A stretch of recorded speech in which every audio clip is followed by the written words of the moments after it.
მართლაც ტრაგიკულია, რომ დღეს ევროპარლამენტის საგარეო ურთიერთობათა კომიტეტში განიხილება არა საქართველოს გაწევრიანების საკითხი და გაწევრიანების კონკრეტული მოლაპარაკებები და მოლაპარაკებების კონკრეტული თავების გახსნა, როგორც ეს ხდება უკრაინასთან, მოლდოვასთან მიმართებაში და რაშიც ჩვენ ყოველთვის მოწინავე ქვეყანა ვიყავით ეგრეთ წოდებული ასოცირების სამეულში და დარწმუნებული ვარ დღეს რომ საქართველოს ყავდეს ეროვნული ხელისუფლება, დღესაც ასე იქნებოდა და საქართველო ძალიან ახლოს იქნებოდა სრულფასოვან წევრობასთან ევროკავშირის, სამწუხაროდ ნაცვლად ამისა, რაც ბუნებრივია არა მხოლოდ პოლიტიკური და სტრატეგიული განაცხადია, მათ შორის უსაფრთხოების თვალსაზრისით და ეს ძალიან კარგად გვესმის ჩვენ რომ სინამდვილეში რეალური მშვიდობა საქართველოსთვის და საქართველოს მოქალაქეებისთვის მხოლოდ ევროკავშირში მოიპოვება, ევროკავშირთან ერთად მოიპოვება, ევროპაშია და ევროპულია. ამასთან ერთად ბუნებრივია უდიდესი ეკონომიკური შესაძლებლობები იქნებოდა საქართველოსთვის გახსნილი წევრობამდეც მათ შორის რომ ვიყენებდეთ თუნდაც იმ კანდიდატის სტატუსს რომელიც ქართველმა ხალხმა ძალიან დიდი ბრძოლის შედეგად მოიპოვა. ახლა კი რა არის რეალობა, რასაც ივანიშვილის ტროლები მაკულატურას ეძახიან, სინამდვილეში კი უმძიმესი რეალობაა, რომელსაც უმძიმესი შედეგები აქვს ჩვენი ქვეყნისთვის და საქართველოს თითოეული მოქალაქისთვის. რეალობა არის ის და მე ყველაზე მძიმე პუნქტები, ასე ვთქვათ, ამ ანგარიშიდან გზაში რომ მოვდიოდი, მოვინიშნე. ერთი, რომ როგორც თქვენ აღნიშნეთ, აქ აპელირება ხდება მარტაკოსის წინა ანგარიშზე და გამოსვლაზე, რომელიც მოგეხსენებათ არის გაფართოების კომისარი, ანუ მარტივად რომ ვთქვათ, მინისტრი ევროკომისიაში აღმასრულებელ ორგანოში, რომელიც უშუალოდ პასუხისმგებელია გაფართოების საკითხებზე, ანუ გაწევრიანების საკითხებზე, აპელირება არის მის განცხადებებზე და მის ანგარიშზე, სადაც საუბარი იყო იმაზე, რომ ეს არის ყველაზე მძიმე ანგარიში, რაც კი არა მხოლოდ საქართველოსთან მიმართებაში, არამედ ოდესმე გაკეთებულა ნებისმიერ კანდიდატ ქვეყანასთან მიმართებაში. საუბარია იმაზე, რომ 9-ვე პრიორიტეტში, რომელიც დაისახა მას შემდეგ, რაც საქართველომ მიიღო კანდიდატის სტატუსი ქართველი ხალხის ბრძოლის დამსახურებით, 9-ვე პრიორიტეტში არის ძალიან მკვეთრი უკუსლა. საუბარია იმაზე, რომ ოცნების გამონათქვამებს იმასთან დაკავშირებით თითქოს და ისინი აგრძელებენ ევროინტეგრაციის გზას და მეორეს მხრივ ყოველდღიურად ლანძღავენ ევროკავშირის წარმომადგენლებს, ევროკავშირის იდეის ხელყოფას ახდენენ მუდმივად და დაუძინებელ მტრებად აცხადებენ და ამ აბსურდს აჯერებენ საქართველოს მოქალაქეს თითქოს და ომი და არა მშვიდობა უნდა საქართველოსთვის ან რეგიონისთვის ევროკავშირს აბსურდულს ეძახიან და რეჟიმს დე ფაქტო ხელისუფლებად მოიხსენიებენ, რაც ძალიან მნიშვნელოვანია კიდევ ერთხელ არაღიარების ნაწილში. საუბარია იმაზე, რომ წინა საპარლამენტო არჩევნები გაყალბებული იყო, ესეც ძალიან მნიშვნელოვანია, იმიტომ რომ კიდევ ერთხელ ხაზგასმულია ეს ფაქტი. ასევე საუბარია სანქციების მნიშვნელობაზე და კონკრეტულად არის ახსნილი ის, რომ ახლა სამწუხაროდ უნგრეთის და სლოვაკეთის წინააღმდეგობის გამო ევროკავშირი ვერ ახერხებს ევროკავშირის დონეზე სანქციების დაწესებას, თუმცა ანგარიში მიესალმება ინდივიდუალური ქვეყნების მხრიდან სანქციების დაწესებას. ამ შემთხვევაში დიდ ბრიტანეთზე საუბარი არ არის, მაგრამ რა თქმა უნდა, დიდი ბრიტანეთის გუშინდელი სანქციები და ეს სასანქციო პოლიტიკა, რომელიც გაგრძელდება არა მხოლოდ იმედზე და პოსტივებზე, არამედ სხვა პროპაგანდისტებსაც, ფინანსურ ხელშემწყობებს და რეჟიმის სხვა მსახურებს უნდა ჰქონდეთ მოლოდინი, რომ ეს სასანქციო პოლიტიკა გაგრძელდება, არამედ საუბარია ევროკავშირის წევრი ქვეყნების სანქციებზეც, მათ შორის სავიზო შეზღუდვის ნაწილში, თუმცა ვიცით, რომ სლოვაკეთის და უნგრეთის ეგრეთ წოდებული ვეტო შესაძლოა ძალიან მალე რევერსირდეს, შეიცვალოს, იმიტომ რომ თავად ორბანს უმძიმესი არჩევნები ელის გაზაფხულზე, რომლის ბედი არავინ იცის როგორ გადაწყდება. საუბარია იმაზე, რომ ევროკავშირისთვის უდიდეს პრობლემას წარმოადგენს ასევე პარტიების გაუქმების საკითხი და სხვათა შორის ზალიკო, მე ვფიქრობ, რომ ამაზე აქცენტირებაც მნიშვნელოვანია, იმიტომ რომ მე ვფიქრობ, ამდენი ხანი ამ პროცესის ამგვარად გაწელვა, მიუხედავად იმისა, რომ ეგრეთ წოდებული საპარლამენტო კომისია, რომელიც სინამდვილეში საქართველოს უახლესი ისტორიის მტრის ვერსიით გადაწერას ემსახურებოდა, სწორედ იმ მიზნით შეიქმნა, რომ შემდგომ ყველაზე მსხვილი პარტია, მათ შორის ერთიანი ნაციონალური მოძრაობა გაუქმებულიყო, მაგრამ როგორ ჩანს, ჯერ ამ პროცესს არ ჩქარობს. არ ჩქარობენ. ვერ ბედავს. თქვენ ფიქრობთ, რომ ვერ ბედავენ თუ შეგნებულად ჭიმავენ პროცესს? სწორედ, მე ვფიქრობ, რომ ამას ინახავს ივანიშვილი ხომ ვაჭარია. ივანიშვილი ხომ ყველაფრით ვაჭრობს, მათ შორის ამ ქვეყნის ბედით, ადამიანების თავისუფლებით და ჯანმრთელობით. მზად არის მოწამლოს მათ შორის უამრავი ახალგაზრდა თაობა და შეიძლება უამრავი ხოცური რეჟიმის შვილი ან შვილის მეგობარი თავარი სავაჭრო საგანი გახდეს ივანიშვილისთვის პარტიების აკრძალვა? პარტიების აკრძალვის საკითხი არის ფუნდამენტური, უმნიშვნელოვანესი წითელი ხაზი, რომლის გადალახვა იქნება კიდევ ერთი ბიძგი ჩვენი დასავლელი პარტნიორებისთვის, რომ დამატებით ნაბიჯები გადადგან ივანიშვილის რეჟიმის დასუსტებისთვის და ნახეთ სანქციები როგორ არის აქ მოხსენიებული, როგორც დაუსჯელობის წინააღმდეგ ბრძოლის მნიშვნელოვანი ინსტრუმენტი. აი ნახეთ რა მნიშვნელოვანია ეს დახასიათდება, თორე ნორმალურ ქვეყნებში, ზალიკო, დემოკრატიულ ქვეყნებში ხო თავად სისტემას ჯის მოძალადეებს.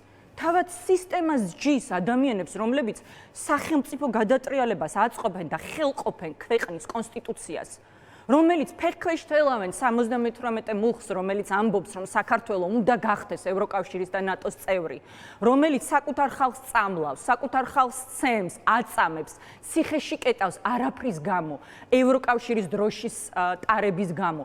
ასეთ ადამიანებს დემოკრატიული სახელმწიფო და დემოკრატიული სისტემები თავად ჯიან, მაგრამ დაუსჯელობის პირობებში ჩვენს ქვეყანაში, როდესაც ყველა ინსტიტუცია ეროვნული ბანკით დაწყებული, რომელიც კვლავ ჩადგა დამნაშავე მოღალატე ივანიშვილის სამსახურში, ახლა უკვე არა ივანიშვილის მიერ ბრალდებული და მოშორებული ფარცხალაძის დამცველად, არამედ პოსტივის და იმედის დამცველად. რას გულისხმობთ, რომ ჩადგა სამსახურში? არა, ნახეთ ხო, მე ახლა სწორედ ჟურნალისტებს ვესაუბრებოდი აქ შემოსვლამდე, რომ ნათია თურნავამ პრაქტიკულად იდენტური განცხადება გააკეთა, რა განცხადებაც ვიხილეთ მას შემდეგ, რაც მოხდა ფარცხალაძის სანქცირება. ახლა ვხედავთ, რომ ფარცხალაძე ივანიშვილმა გაწირა და ასე წირავს ივანიშვილი ყველა პაიკს და ასე გაწირავს მათ შორის ყველას, ვინც დღეს მის პროპაგანდისტულ მანქანებს ემსახურება. ამიტომ არის, რომ ირაკლი რუხაძემ თავი გადაირჩინა.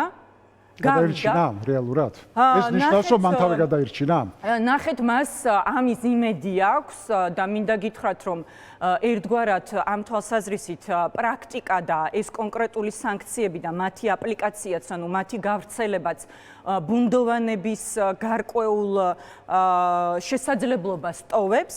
იმ თვალსაზრისით, რომ შესაძლოა დამატებითი ინფორმაცია იყოს საჭირო, თუ რამდენად იყო ფიქტიური გარიგება, რამდენად მოხდა ამ ფიქტიური გარიგების დადება სპეციალურად იმიტომ, რომ სანქციები თავიდან აერიდებინა, მაგრამ ფაქტია, ზალიკო, რომ მან აღნიშნული სანქციების შესახებ იცოდა და თავის გადარჩენის მიზნით მან დათმო ეს წილები, მაგრამ რის სანაცვლოდ? დარწმუნებული ვარ საკვანძო ინფორმაციის სანაცვლოდ ივანიშვილზე, რომელიც მან გაცვალა საკუთარი თავის გადასარჩენად, სხვა შორის ამგვარი ეჭვები ივანიშვილს. თქვენ რომ რუხაძე მივაჭრა? რა თქმა უნდა, ივანიშვილის სხვა მსახურებმაც ხომ გააკეთეს ეს. მე ზუსტად ვიცი, რომ ივანიშვილს აქვს ინფორმაცია იმასთან დაკავშირებით, რომ მაგალითად მეორეც არის. ამერიკელებთან ვაჭრობდა თავის გადარჩენის მიზნით, ღარიბაშვილი ამერიკელებთანაც ვაჭრობდა. ჰქონდა ეს მცდელობები ნამდვილად, რაც ივანიშვილმა გაიგო. ეს ჩვეულებრივი მოვლენაა, როდესაც მაპატიეთ ამ შედარებისთვის და ამ გამონათქვამისთვის, როდესაც ვირთხები, ასე ვთქვათ, გემს, რომელიც იძირება, ტოვებენ, ხო? მაგრამ რუხაძის დასანქცირება ავტომატურად ხო ნიშნავდა ივანიშვილის დასანქცირებას? ისინი ბიზნეს პარტნიორები არიან, საკმაოდ დიდი ბიზნესი აქვს საერთოდ და რუხაძის დასანქცირება ავტომატურად ნიშნავდა, რომ ყვალი გადიოდა ივანიშვილის დასანქცირებაზე. უკვე ამ შემთხვევაში ივანიშვილმა ხო არ გადაირჩინა თავი რუხაძის გაწევით? ივანიშვილი ვერანაირად ვერ გადაირჩენს თავს, იმიტომ რომ ყველამ ძალიან კარგად ვიცის, ვინ არის საბოლოო ჯამში ყველა მნიშვნელოვან გადაწყვეტილებაზე პასუხისმგებელი ამ ქვეყანაში და ვისთან არის ყველა ინსტიტუცია ანგარიშვალდებული, დაწყებული ეროვნული ბანკით, დამთავრებული სასამართლოთი თუ ძალოვანი უწყებებით. ამიტომ ეს უბრალოდ დროის საკითხია, ზალიკო. აი ეს მინდა რომ ძალიან კარგად ესმოდეთ ეგრეთ წოდებულ ბიზნესმენებსაც, რომლებსაც დღეს მაინც აქვთ ცდუნება, რომ არანაირად არ ჩაერიონ თითქოს და პოლიტიკაში, როდესაც საქმე ან დამოუკიდებელი მედიის, ან დემოკრატიული პარტიების დახმარებას ეხება, მაგრამ მიიტანონ რეკლამა რუსული დეზინფორმაციის გამავრცელებელ სანქცირებულ პროპაგანდისტებთან. ბიზნესმენებს, რომლებსაც ურჩევნიათ კომფორტი ბრძოლას. მესმის, რა თქმა უნდა, ბიზნესი ისეთი სფეროა, სადაც შესაძლოა იმგვარი მკვეთრი მოქმედებებით ვერ იხელმძღვანელო ყოველთვის, როგორი ვალიც პოლიტიკოსებს გვაქვს, იმიტომ რომ სხვა ანგარიშვალდებულების სტანდარტი არსებობს საქართველოს მოქალაქესთან, მაგრამ ბიზნესაც უნდა ესმოდეს, რომ ეს სანქციები ყველასთან მივა. თუ ეს სიგიჟე ჩვენ ერთად არ შევაჩერეთ, არჩილ გაჩეჩილაძე არაერთხელ მithქვამს დაზუსტებული ინფორმაციით ვიცი, რომ ლონდონში დარბოდა, რატომ ვამბობ, დარბოდა, იმიტომ რომ არაერთხელ იყო ჩასული იმისთვის, რომ შეაჩეროს ეს სანქციების მორევი, რომელიც მასაც წაიღებს და ყველას წაიღებს საბოლოო ჯამში, მაგრამ ვხედავთ, რომ ეს მატარებელი დაძრულია. შეიძლება ეს არის, ასე ვთქვათ, ჩქარის სისწრაფით არ დადიოდეს ეს მატარებელი, იმიტომ რომ დემოკრატიულ სახელმწიფოებში ბუნებრივია, სადაც დემოკრატიულად მიიღება გადაწყვეტილებები, ყველაფერი ეტაპობრივად ხდება, მაგრამ გახსოვთ ალბათ, როდესაც 4 პირის ვასაძის, ფარცხალაძის და კიდევ რამდენიმე სანქცირება მოხდა დიდი ბრიტანეთიდან, ჩვენ ვამბობდით, ხო, მათ შორის მას შემდეგ, რაც ორჯერ გქონდა ვიზიტი ლონდონში და ბუნებრივია, გქონდა შეხვედრები პარლამენტში, ზედა პალატაში, ისევე როგორც ქვედა პალატაში, ისევე როგორც საგარეო უწყებაში, რომელიც პასუხისმგებელია კონკრეტულად სანქცირებაზე, რომ ეს სასანქციო პოლიტიკა აუცილებლად გაგრძელდება. ის არ გაჩერდება, თუ ივანიშვილი არ შეწყვეტს ჩვენი ქვეყნის ბედით თამაშს. საქართველოს მოქალაქეების, ჩემი, თქვენი და ყველა საქართველოს მოქალაქის შვილების ბედით თამაშს. ეს სასანქციო პოლიტიკა არ გაგრძელდება და ასეც არის, ხო? ჩვენ ვხედავთ, რომ კონკრეტულად 4 წლის თავზე, მას შემდეგ, რაც სრულმასშტაბიანი ომი გააჩაღა რუსეთმა უკრაინაში, სწორედ რუსეთის პაკეტში რუსული დეზინფორმაციის გავრცელების გამო დასანქცირდა იმედი და პოზიტივი. ეს ძალიან მნიშვნელოვანია, მათ შორის რის გამო მოხდა მათი დასანქცირება და მე ძალიან მინდა, რომ თქვენმა მაყურებელმა, მაგრამ არა მხოლოდ თქვენმა მაყურებელმა, არამედ მათ შორის ადამიანებმა, რომლებსაც აქვთ ჯერ კიდევ ცდუნება, რომ თუნდაც იმედის და პოზიტივის ეგრეთ წოდებულ საინფორმაციო გადაცემას შეხედონ, ეს არ არის ინფორმაცია, ეს არის დეზინფორმაცია. ეს არის რუსული ტყუილი, ეს არის საქართველოს შიშით მართვის მცდელობა. თითქოს და ივანიშვილის კორუმპირებული ძალადობრივი, მოღალატე, კრიმინალური, ანტისახელმწიფოებრივი და ანტიქართული რეჟიმის დასრულება რამენაირად ომის ტოლფასია. მაშინ, როდესაც ევროკავშირის ელჩი, ყველა ევროკავშირის წევრი ქვეყნის ელჩი, თავად გაფართოების კომისარი, ურსულა ფონ დერ ლაიენი, ეს ანგარიში თუ ნებისმიერი სხვა ევროპელი, რომელიც საქართველოზე საუბრობს, უპირველეს ყოვლისა საუბრობს მშვიდობაზე და მშვიდობის მნიშვნელობაზე ბუნებრივია, იმიტომ რომ ევროკავშირი მშვიდობის იდეაზე შეიქმნა.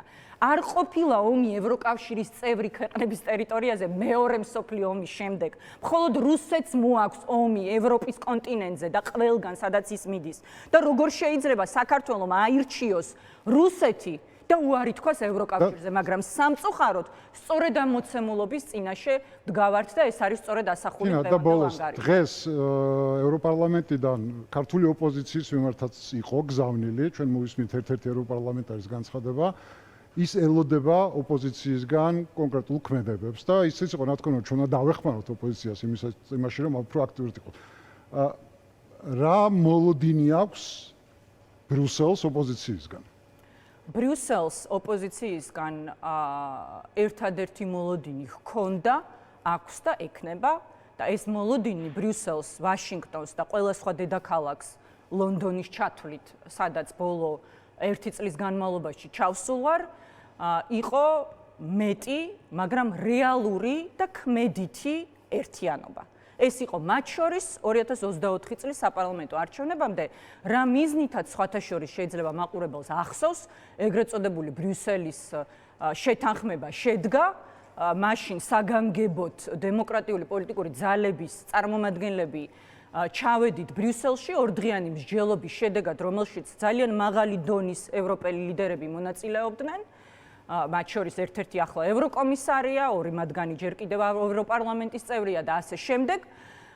მაგრამ სამწუხაროდ მიუხედავად იმისა, რომ ერთიანი ნაციონალური მოძრაობის მხრიდან იყო მზაობა ამგვარი ერთიანობისთვის, 2024 წლის საპარლამენტო არჩევნებამდე ერთეულმა პოლიტიკოსებმა თუ ზოგიერთმა პარტიამ თუ კოალიციამ პარტიული დღის წესრიგი არჩია. ასე რომ ამ თვალსაზრისით ჩვენ შემიძლია ვთქვა, რომ პირნათელი ვართ საქართველოს მოქალაქესთანაც და იმ მოლოდინებთანაც, რომელიც იყო, არის და იქნება ბრიუსელში ოპოზიციის მოქმედებებთან დაკავშირებით.